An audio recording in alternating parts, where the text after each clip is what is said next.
तर माझे रिलेटिव्स मला म्हणतात की तुझा नवरा चांगला नाही, तुझा नवरा चांगला दिसत नाही. बट ठीक आहे ना, माझा नवरा चांगला दिसत नाही तर त्याला तुमच्यासोबत नाही, त्याला माझ्यासोबत राहायचं आहे. मला तो आवडला आहे, बस ठीक आहे ना.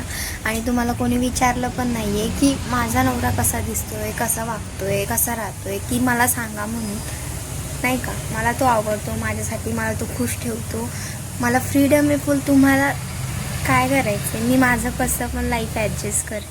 बरं ठीक आहे ना, तो कामाला जातो, तो घरात पैसे देतो, तो पूर्ण फॅमिली ॲडजस्ट करतो. आणि तुम्हाला जेवढी प्रॉपर्टी पूर्ण आयुष्यभर कमवायला गेली, माझ्या नवऱ्याने तेवढी 25 वर्षामध्ये कमवली आहे. माझ्या लग्नाच्या आधी म्हणत होते की याच्याकडं काहीच म्हणजे अशी प्रॉपर्टी नाही आहे, शिकलेला नाही आहे, असा नाही आहे, तसा नाही आहे. बरं ठीक आहे, पण आज त्यांच्या मुलीपेक्षा मी खुश आहे, माझी बहीण खुश आहे. म्हणजे काय, आम्ही पण अरेंज मॅरेजेस केलेलं, पण आम्ही खूप खुश आहोत. कारण आम्हाला फ्रीडम आहे, आम्हाला जसं वागलं तसं आम्हाला, म्हणजे लग्नाच्या आधी आमची जिंदगी तशी होती, लग्न झाल्यावर आमची जिंदगी सेम तशीच आहे. आणि आम्हाला ज्या वेळेला आम्ही तेच कपडे घालतो, पण लोकांची एवढी जळती ना आम्ही, म्हणजे जळती त्यांची. लोकांचं सोडा, माझ्या तेवढं क्लोज फ्रेंड शाळेच्या मैत्रिणी होत्या आणि आत्ताच त्या म्हणजे माझी एकच खरी मैत्रीण म्हणजे कांचन, म्हणजे माझी ती बेस्ट फ्रेंड आहे. आणि ती माझ्याबद्दल कधी वाईट विचार करू शकत नाही, मला तिच्यावर एवढा विश्वास आहे. पण बाकीच्या फोन करून सांगतात की बापरे, तिला काही रील टाकायची गरज आहे का, तिला असे कपडे घालायची काही गरज आहे का, असं तसं. पण यांना काय गरज आहे, यांना काही कामं नाही आहेत का, यांचे नवरे यांना शेतात घेऊन जातात निंदण खुरपण करायला.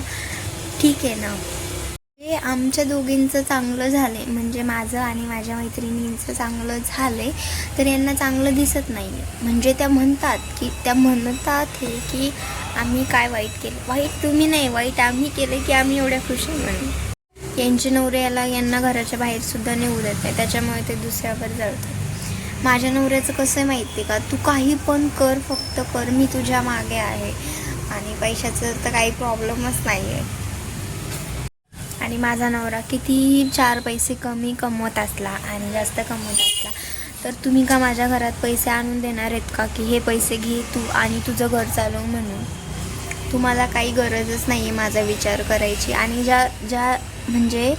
ज्या लोकांचा विचार करतात ना, ते खरे म्हणजे असं त्यांच्या घरी खूप चांगलं असतं आणि ते जळतात, म्हणजे दुसऱ्यावर जळतात ते. त्याच्यामुळे विचार करायचा आणि ते एकदम असे समोर आले, त्यांच्यासमोर असा फेस ऑकवर्ड करायचा, रागाने बघायचं, जळायचं त्यांच्यावर, असे कपडे घालती, हे करते ते करते. ठीक आहे ना, तुम्हाला तुमचा नवरा घालू देत नाही ते सांगा ना.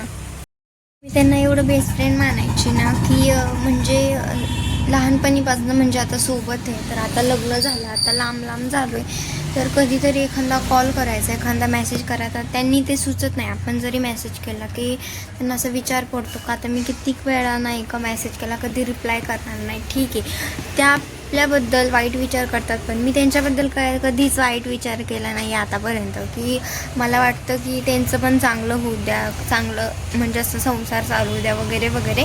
पण त्यांना असं माझं चांगलं दिसतच नाही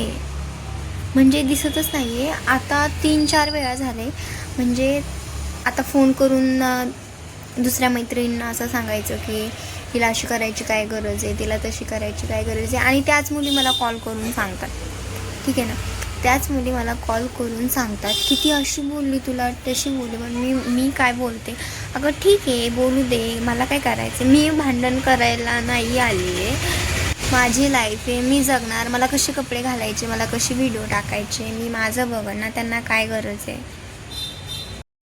मी हे पण करू शकत होते की मी तिला कॉल करून डायरेक्ट विचारू पण शकत होते की तू का असं बोलते म्हणून, पण नको, मला वाद घालायचाच नाही, मला तिला बोलायचंच नाही आहे. म्हणजे चांगले चालू आहे तर चांगलेच चालू द्या ना, बिनकामी. पण त्यांना असं चांगलं दिसतच नाही आहे, काय माहीत काय.